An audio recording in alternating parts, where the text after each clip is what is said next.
नमस्कार जैन साथियों, मैं प्रशांत दुबे आप सभी का हार्दिक स्वागत करता हूं आपका अपना ऑनलाइन प्लेटफॉर्म टीचर्स अड्डा 24/7 में। जैसा साथियों आपको पता है कि आपका केवीएस एनवीएस 2025 में वैकेंसी आ गई है। आपके फॉर्म भी भर चुके हैं और आपका एग्जाम डेट भी कंफर्म कर दी गई है। 10 और 11 जनवरी को आपका एग्जाम है 2026 में। लेकिन आज ही आपने देख लिया होगा, आपको आज नहीं कल आपके लिए पास एक नोटिस जारी कर दिया गया हाईकोर्ट के द्वारा। और यानी कह सकते हैं जो केबीएस में स्पेशल एजुकेटर है, उन्हें जो कह सकते हैं जो आपको 8 फरवरी 2026 आपका एग्जाम है सीटेट का, उन बच्चों को मौका के लिए बात की गई है। क्या पूरी प्रोसेस है, क्या उनको मौका मिल पाएगा जो यानी सीटेट कर रहे हैं, जो पास नहीं है, क्या कह सकते हैं जो केबीएस में स्पेशल एजुकेटर मान्य होंगे, क्या जो अपेयरिंग वालों सीटेट को मान्य किया गया है, क्या हाई कोर्ट का पूरा मामला है, पूरी चर्चा करेंगे। और मैं तो यही कहूंगा कि आयोग का ऐसा करना ही होता।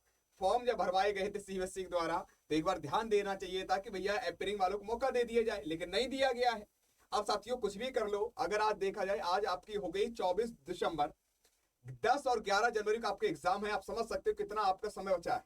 और पूरी प्रोसेस जो है सीबीएसई द्वारा कर ली गई है, आपके एग्जाम को लेकर पूरी प्रोसेस आगे बढ़ चुकी है।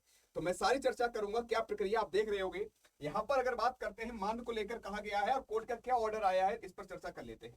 आप पर देख लियो, ये कल ही आपका है, कह सकते हैं एक हाई कोर्ट के द्वारा दिया गया है, जिसमें बात करते हैं, इसमें चर्चा की गई है कि भैया जो केवीएस में जो स्पेशल एजुकेटर है उन्हें सीटें अपेयरिंग वालों के लिए मौका के लिए बात की गई है। इसमें उन्होंने ये नहीं बोला है, यानी हाईकोर्ट ने ये सीधा नहीं बोला कि नहीं तुम्हें अपेयरिंग वालों को सम्मिलित करना है। उन्होंने देखा अपने हिसाब से लॉ के आधार पर देख लो, अगर इन्हें मौका मिल पा रहा है तो दीजिएगा। और 2 यानी कि सप्ताह के अंदर यानी 2 वीक के अंदर इन्होंने कहा कि भैया आपको डिसीजन लेना है, क्या करना है। तो आप देख भी रहे होगे साथ ही, यहाँ पर आप तक बात पहुंच भी गई होगी। यहाँ पर ये देखोगे, यहाँ पर थोड़ा सा आप देखोगे 13 नंबर पर पॉइंट अगर देखो 30 जो पॉइंट है, इस पर साफ शब्दों ने कहा है कि आप जो है यानी कह सकते हैं कितने दिनों के अंदर, यानी कि आप जो है 2 वीक के अंदर है 2 वीक के अंदर आप देखो और ये प्रोसेस क्या है कैसी है। ठीक है, अब अगर आप देखोगे आज आपकी हो गई कितनी तारीख, आज आपकी तारीख हो गई आपकी 24 दिसंबर। अब 24 दिसंबर आपकी हो गई है, अगर आपके 2 वीक का मतलब होता है 14 डेज, तो क्या ये पॉसिबल हो सकता है? हो सकता है? आपको कतई नहीं हो सकता है। तो कहने मतलब ये है कि केवल केवल आयोग ने और कह सकते हैं पूरी सीबीएसई द्वारा ये पूरी प्रक्रिया है कि भैया हम एग्जाम जो है कब कराना है, 10 एंड कह सकते हैं 10 और 11 जनवरी कराना है। ठीक है, आपको भी पता है। और अब ये प्रोसेस अगर चलेगी करेंगे तो क्या यानी पुनः ये प्रक्रिया करेंगे आगे। और ऐसा तो है नहीं कि सारी प्रक्रिया, आपको पता है कि एग्जाम कराना एक बड़ी बात होती है कि बहुत सारे बच्चे बैठे हुए, लाखों बच्चे बैठेंगे तो पूरी प्रोसेस होती है। तो मुझे तो नहीं लग रहा है कि भैया 2 वीक के अंदर ये प्रक्रिया होगी कि अपने वालों को मौका दिया जाएगा, स्पेशल एजुकेटर भैया आओ तुम बैठो आराम तैयारी करो।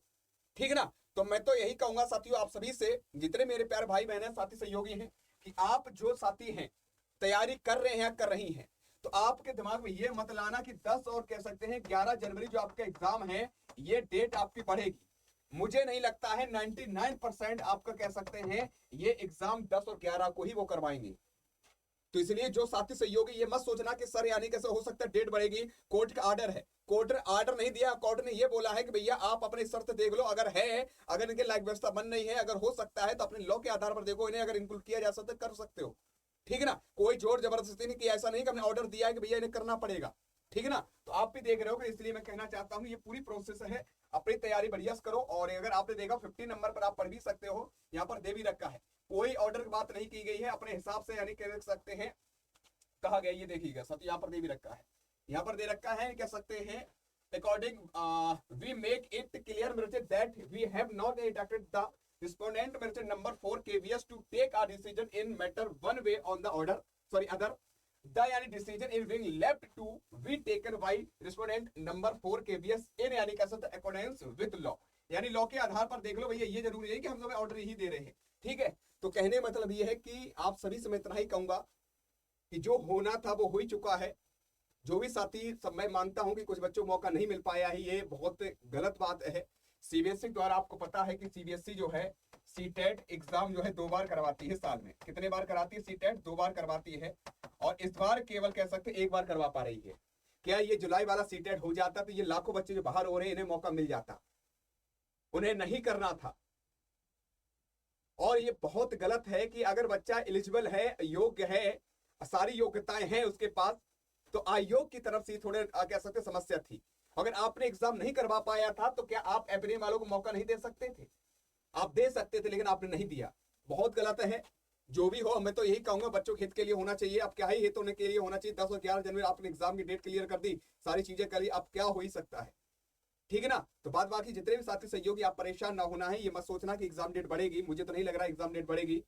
ठीक है, बढ़ जाएगी तो कह सकते हैं मौका मिल सकता है, वैसे मुझे नहीं लगता है कि अब मौका मिलेगा। ठीक है ना। तो तैयारी आप बात बाकी करते रहो प्यारे साथियों, और अच्छे से तैयारी करो, और अगर किसी प्रकार कोई अपडेट आती है, कोई भी जानकारी आती है तो आप तक पहुंचा दी जाएगी। तब तक अपनी तैयारी को बेस्ट तरीके से करो और अच्छे से तैयारी करो। ठीक है, आज की तरह ही। जय हिंद, जय भारत।